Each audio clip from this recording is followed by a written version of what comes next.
제가 여러분들 잘 아시다시피 K-팝 스타의 팬이거든요, 제가. 그러니까 언제 오늘도 아마 끝났을 텐데 이제 탑 10이 다 결정됐을 거예요, 분명히.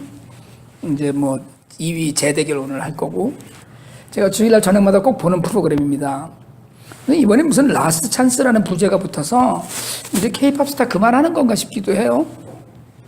제가 나는 가수다나 K-팝 스타처럼 노래하는 사람들 경연이잖아요. 컴피티션 하는 건데 그런 걸 좋아해요. 그냥 무지하게 열심히 하는 것 때문에 좋아하는 겁니다. 이게 예능 프로그램에서 이래서 중간중간에 그 사람들이 얼마나 노래 한 곡을 부르려고 노력하는지 그걸 보여줘서 제가 참 좋아하는 것 중에 하나예요. 뭐 노래하는 프로그램들 많이 있잖아요. 부르의 명곡이니 무슨 뭐 히든싱어, 판타스틱 듀오 이런 것들, 이런 프로그램은 거의 전체를 본 적은 없고요. 히든싱어만 한국에 나갔을 때 몇 번 봤네요. 노래 한 곡을 부르는데 듣는 이들의 마음을 울리기 위해서 정말 목숨 바치는 것처럼 준비하는 사람들, 그런 가수나 가수 지망생들을 보면서 솔직하게 말씀을 드리자면 저는 살아가는 일이나 목회하는 일, 설교를 준비하는 일이나 칼럼 쓰는 일에 많은 자극을 사실은 느낍니다. 제가 그런 걸 보면서. 제가 솔직히 이제 금년 K-팝 스타는 처음부터 그렇게 대어가 보이질 않았어요. 그냥 작년에 화제를 몰고 왔던 유재인이 동생 유진이 정도 뭐 이렇게인 것 같고요. 그런데다가 또 금년에는 무슨 원래 소속사가 있는 아이돌 연습생이나 가수였다가 재도전하는 사람들 이야기가 참 마음 아프다 이런 생각을 하면서 그냥 보는 거지 별로 제가 뭐 이렇게 손꼽아서 생각하는 사람이 많지 않아요. 근데 그 중에 제가 14살짜리 중학교 2학년 팬입니다. 김윤희라고 혹시 유튜브나 이런 데서 찾아봐 주세요. 제가 그 학생 팬이에요. 그 유튜브에서 제가 이문세가 나오는 팬 뒤에서 그 어린 학생이 노래를 부르는 걸 봤는데 제가 깜짝 놀랐어요, 진짜. 이문세 씨가 워낙에 노래를 잘 부르잖아요. 그런데 그 노래를 더 돋보이게 해주는 탁월한 능력이 있더라고요. 근데 K-팝 스타에도 나왔어요. 지난주에 탑 10에 올랐어요. 그래서 그렇게 잘 되는 사람들이 있어서 좋은데 참가자 중에서 떨어지면 마음 아픈 사람들 많이 있잖아요. 다 잘 되면 좋겠는데 이게 이제 등수를 매기는 거니까 떨어뜨리는 프로그램이잖아요, 사실은. 떨어뜨리려고 하는 거지 뽑으려고 하는 게 아니라는 생각이 가끔 들어요. 지난주에 탑 10을 뽑는데 이제 3사람씩 나와서 그 서바이벌 하는 건데 1등은 자동으로 올라가고 2등은 재대결하고 3등은 떨어지는데 3등 떨어진 사람 중에 제가 이름을 기억하는 아가씨가 하나 있었어요. 19살짜리 우명인이라고 이름이 독특해서 2년 전에도 나왔어요. 그러니까 다 뭐 꿰고 있습니다. 제가 족보를. 성경을 이렇게 읽었어야 되는 건데. 고시원에 이제 와서 경남 고성 출신인데 가수가 되려고 기타 하나 들고 고시원에 올라와서 사는 거예요. 재작년부터. 재작년에는 이렇게 소속사의 캐스팅 오디션에서 이미 떨어졌고 이번에는 배틀로셜 오디션에 탈락을 했는데 탈락을 하고 소감을 이야기하는데 아무리 노력을 해도 늘 제자리에 자기가 돌아와 있다고 얘기를 하더라고요. 늘 제자리 걸음을 하는 것 같다고. 그 얘기를 하는데 저도 마음이 뭉클한데 그 참가했던 많은 그 참가자들이 울더라고요. 막 눈물을 펑펑 쏟더라고요. 그 다른 사람들이. 여러분 아무리 애를 써도 기본적으로 좋은 목소리도 갖고 있고 음악성도 좋고 작곡도 할 줄 알고 뭐 기타도 좀 치고 안정적이고 개성 있는 목소리를 갖고 톱 10 문턱에서 다시 또 제자리로 돌아가면서 그런 이야기를 하는데 한국에서 가수 되려는 게 참 어려운 거로구나 뭐 그런 것뿐이 아니고 모든 사람들의 마음에 같은 마음이 있는 거예요. 내가 아무리 노력해도 내 삶이 그냥 제자리에 돌아와 있는. 여러분 이게 가수만이 아니고요. 우리를 오늘날 돌아봐도 그렇더라고요. 우리도 아무리 노력을 열심히 하는데도 늘 언제나 제자리인 것 같고 해는 바뀌고 나이는 들어가는데 금년에도 그냥 그거였네 라는 이런 생각이 드는 그런 생각이 들더라고요. 여러분, 우리가 예수를 정말 여러분 편하게 믿는 거 아세요? 우리가 예수를요 편리하게 믿습니다. 오늘 얼마나 편리하고 편하게 믿는지 몰라요. 피나는 노력이나 온전한 것을 다 드리는, 정말 노래 한 곡 부르고 싶어서 피눈물 나는 노력을 하는 그런 믿음은 애초에 없고요. 그냥 내 편리에 따라서 내 편한 대로 예수를 믿어요. 그러니까 그러다 보니까 그렇게 믿는 사람에게는 내가 제자리에 있는 믿음인지 믿음이 자라는지 아예 인식이 없는 거거든요. 그런데 노래를 부르고 가수가 되고 싶어서 나왔다가 탈락을 하는 아가씨의 마지막 소감에서 그런 이야기를 하면서 안테나에서 오디션을 한번 볼 수 있게 해달라고 아주 방송에서 공개적으로 얘기를 하더라고요. 일단 승낙은 받았어요. 그래서 안테나라는 곳에 가서 UELC 앞에서 이제 오디션을 이제 보기로 했는데 가수로 데뷔할 수 있을지는 모르겠죠. 간절한 마음이 있는 거예요. 그게 되고 싶어서. 19살짜리 학생이 검정고시를 쳐가면서 검정고시 합격을 했다고 그러더라고요. 노래를 부르고 싶어서 그렇게 사는데, 제가 그 프로가 끝나고 나서요 혼자 말씀을 읽으면서 우리는 얼마나 간절한 마음으로 예수님 좀 만나주세요. 여러분, 우리 사실은 그런 얘기 안 하고 살거든요. 가수가 되려는, 노래를 좀 더 잘 불러보려는, 노래를 마음껏 부르면서 살고 싶은 그런 마음에 있는 사람을 보다가 믿음을 잘 갖고 믿음으로만 살고 싶은, 그래서 정말 믿음 안에서 승리하고 싶은 그런 마음이 우리에게 정말 간절하게 있나, 이런 생각을 했습니다. 여러분, 아브라함은요 솔직하게 말씀드리자면 하나님이 부르시고 뭘 해준 게 없으세요. 처음에 하나님 부르셨잖아요. 내가 너한테 가라고 그러는 데 가서 살아라. 사실은 가라고 그러는 데 가서 살아라 이럴 때는 뭔가 좀 보장이 있는 거 아니겠어요? 그냥 가서 살으라는 게 아닐 거다라는 그 마음 한구석에 그런 기대가 있는 거거든요. 물론 여러분, 아브라함이 가나안에 와서 부를 쌓고요, 스라의 수백 명의 군사를 거느리기도 했고, 재산이 너무 많아져서 한 군데서 조카로 옷가는 같이 살 수가 없어서 장소를 나눠야 되는, 헤어질 정도로 그런 정도로 살았지만 본질적으로 약속하신 건 별로 해주신 게 없어요. 큰 민족을 이루겠다?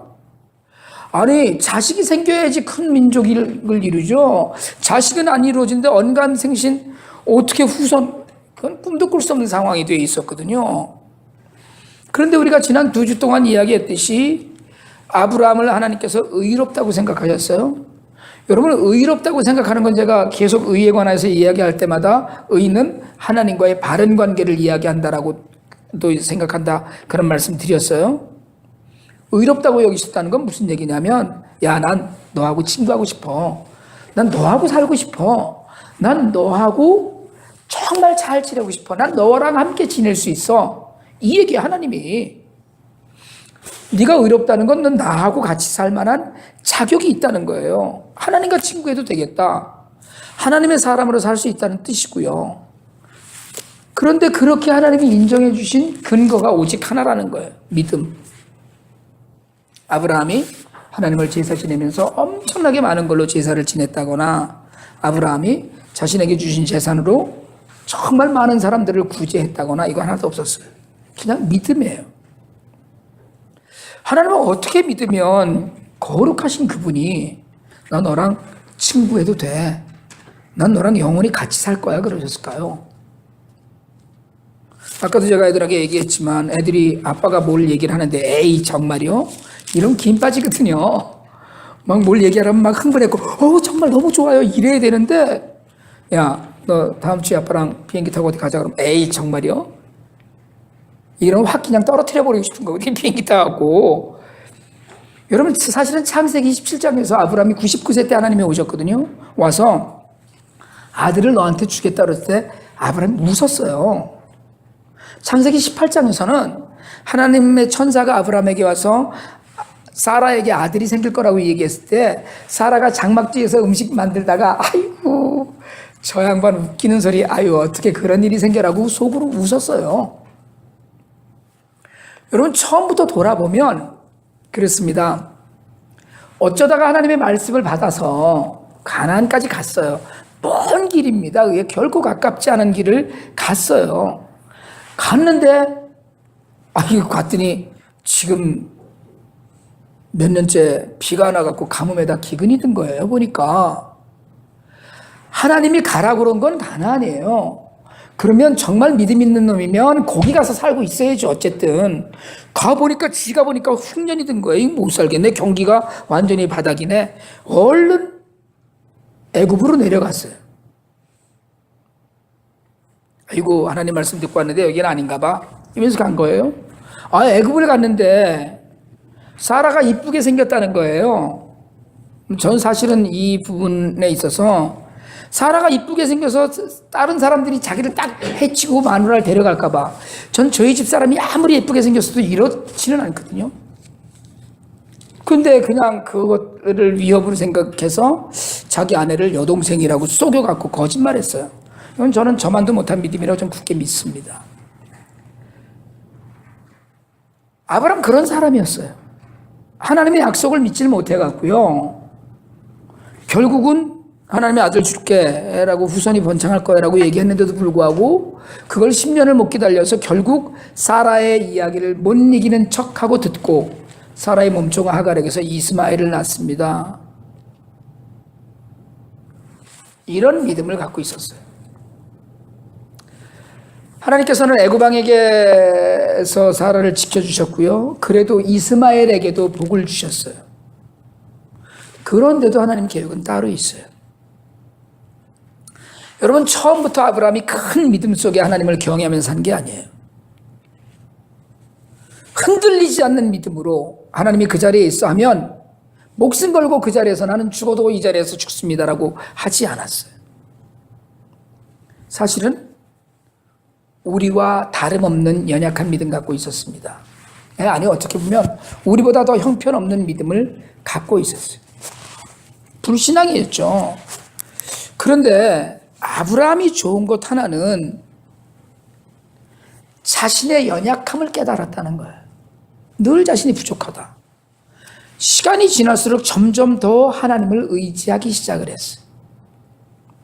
25년 동안 동행하면서 믿음의 깊이가 점점 더한 발걸음을 걸었습니다. 때로 흔들리기도 하고 때로는 무너지기도 했지만 그래도 하나님 곁을 떠나지 않고 하나님과의 교제를 통해서 믿음을 다지고 다져나갔어요. 그래서 사실은 나중에 100세 때 얻은 아들 잘 커가는 놈을 하나님께서 바치라고 요구했을 때 그 아들을 아무 말하지 않고 데리고 나가서 바치려고 하는 믿음의 자리까지 나아갔어요. 오늘 우리가 읽은 본문은 바랄 수 없는 중애라고 이야기합니다.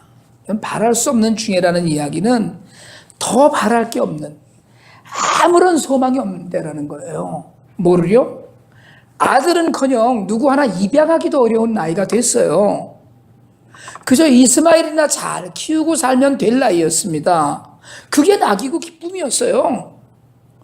그런데 아브라함은 하나님께서 말씀하신 대로 모든 것이 다 끝났다고 생각하는 시간에 하나님의 말씀을 믿었어요. 그게 바랄 수 없는 중에 뭘 바랄 수 없는 거예요. 100세가 다 돼서 남자가 남자 구실 못하고요, 여자가 여자 구실 못하는, 다 죽은 것과 다름없는 그런 때의 이야기예요. 그래서 오늘 19절에서는 그 믿음이 약해지지 않았다고 그러거든요. 약속하신 것이 나는 끝났는데 하나님 약속하시니까 뭐가 되겠죠. 이게 믿음이었다는 거예요. 그 믿음을 하나님께서 의로 여기셨어요. 그래서 오늘 18절 하반절에 보면 되게 하려 하시니라. 누가요? 하나님이. 아브라함이 능동적으로 내가 뭘 그러면 하나님 알겠습니다. 주실 거예요? 그럼 내가 나가서 한번 해보겠습니다. 이게 아니고요. 하나님이 주실 거니까 내가 침묵하고 기다리겠습니다. 하나님과 계획과 섭리에 따르겠습니다. 여러분 지난 시간에도 말씀드렸지만 믿음조차도 하나님이 주시는 은혜예요. 그런데 그 믿음에 관해서 그 믿음을 의로 여기는 것에 관해서 오늘 성경은 아브라함이 그랬다는 것 이야기하면서 바울은 로마 교인들에게 편지를 쓰면서 거기서 멈추지 않습니다. 오늘 23절 24절 한번 같이 한번 읽습니다. 시작. 그에게 의로 여겨졌다 기록된 것은 아브라함만 위한 것이 아니요 의로 여기심을 받을 우리도 위함이니 곧 예수 우리 주를 죽은 자 가운데서 살리시는 이를 믿는 자니라. 아브라함만 하나님이 이제 야 넌 내 사람이야 라고 얘기하는 것이 아니라 의로 여기심을 받을 우리. 여러분 예수를 믿는 우리도 의로 여기심을 받을 거라고 얘기했어요. 옆에 분들하고 인사 한번 하실래요? 당신도 의롭습니다. 시작. 한 번만 더 합시다. 확실합니다. 아멘. 말씀대로 될 줄 믿습니다.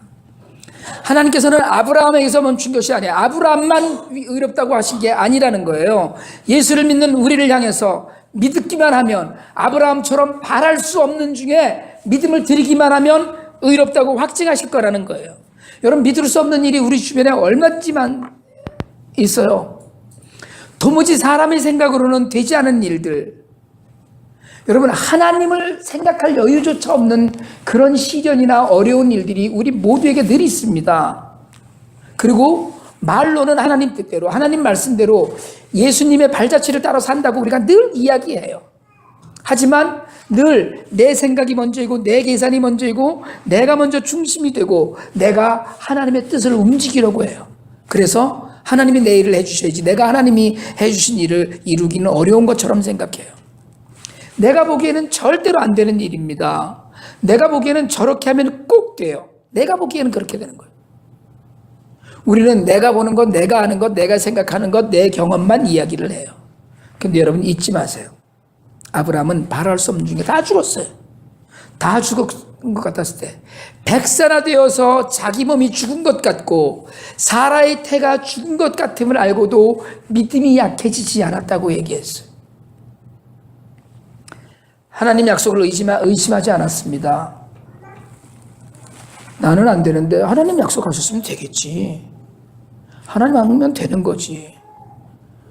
비록 하나님이 마치 자기를 두고 농담하시는 것 같고요. 자기를 놀리는 것처럼 느껴졌을 때라도 그래서 웃었어요. 아이고 하나님 힘들게 무슨 100살 늙은이한테 아들을 낳으라고 그러세요. 그런데 하나님이 정색을 하고 내가 그렇게 할 거야 라고 했을 때 그는 더 이상 흔들리지 않는 믿음으로 그래 나는 할 수 없지만 하나님 하시겠다면 되겠지. 그리고 정말 하나님께서 아브라함의 믿음을 의로 여기셨을 때 다 죽은 몸에서 아들을 낳고 마침내 하나님이 주시는 모든 은혜를 누렸어요. 자신이 번창하는 놀라운 은혜도 누렸습니다. 장수의 복도 누렸어요. 여러분 뭐 하고 싶으세요? 제가 지난 주일날 나원근 형제의 심각한 권면을 받아서 도깨비를 봤거든요. 그동안에 안 봤어요 제가 그거를. 도깨비 보신 분들 지난번에 손 한번 들어보실래요? 안 된 사람들은 안 본 거예요? 참 진짜 상상력이 풍부하더라고요. 그건 말도 안 되는 얘기를 다 해놨더라고요. 무슨 우리가 속된 말로 귀신 뭐 하는 소리라고 그러는데 그럼 말도 안 되는 얘기를 해놨더라고요. 그런 상상력을 동원한 걸 이렇게 잠깐 보면서 여러분 하나님께서 하실 일에 대한 상상을 해봤어요. 검푸른 밤하늘 보면서 헤아릴 수 없이 많은 별을 보면서 여러분 하나님이 하시면 도깨비고 뭐고 다 끝장나는 거잖아요. 하나님이 하시면 죽었어도 살고 끊어졌어도 이어지는데 여러분 우리가 하나님의 섭리를 기다리지 못해요. 여러분, 바라기는 하나님을 기다리시길 바랍니다. 내 처지 생각하지 말고요. 하나님께서 뭐라고 하시는지 그 음성을 먼저 들으려고 하세요. 우리는 아브라함처럼 힘들 일도 아닙니다. 우리더러 지금 제가 이제 갓 50이 넘어서 60이 되어가고 있는데 이제 시작이잖아요, 인생이. 전 그렇게 분명히 믿어요. 예수님이 우리를 죽은 자 가운데 살리신 이를 믿는 우리를 의로 여길 것이라고 분명히 약속하셨는데, 여러분, 하나님께서 우리의 이 보잘것없는 믿음을 의로 여겨만 주시면 무슨 일이든지 작겠어요. 여러분, 우리가 생각하는 일이 큽니까? 직장, 사업, 집, 자녀, 미래, 우리 계획, 그런 일들이 작지 않은 일이에요, 사실은. 그리고 우리가 감당하기엔 때로는 버거운 일입니다. 그러나 하나님 보시기엔 먼지만도 못한 일이에요. 정말 크신 능력의 주를 믿으시길 바랍니다. 우리가 바랄 수 없는 중에 그게 되겠어? 라고 생각하는 일조차도, 다 소망이 없다고 생각할 때 그래도 여전히 하나님을 믿는다면 우리를 의롭게 여기시고 하나님께서 쏟아부으실 복을 상상합니다. 오늘 우리가 읽은 성경 로마서 4장 25절이에요. 한번 같이 읽읍시다. 예수는 우리가 범죄한 것 때문에 내 줌이 되고 또한 우리를 의롭다 하시기 위하여 살아나셨느니라. 여러분, 우리가 의로운 사람이에요. 솔직하게 말씀드리자면 우리처럼 더러운 사람도 없습니다. 여러분, 우리가 솔직하게 들키지 않은 죄인일 뿐이에요, 다. 그런데도 불구하고 예수는 우리를 의롭다 하기 위하여, 지금 우리가 의로운 사람이라니까요. 연약한 믿음이지만 꼭 붙들고 하나님 앞에서 칭찬받을 수 있는 우리가 되길 바랍니다.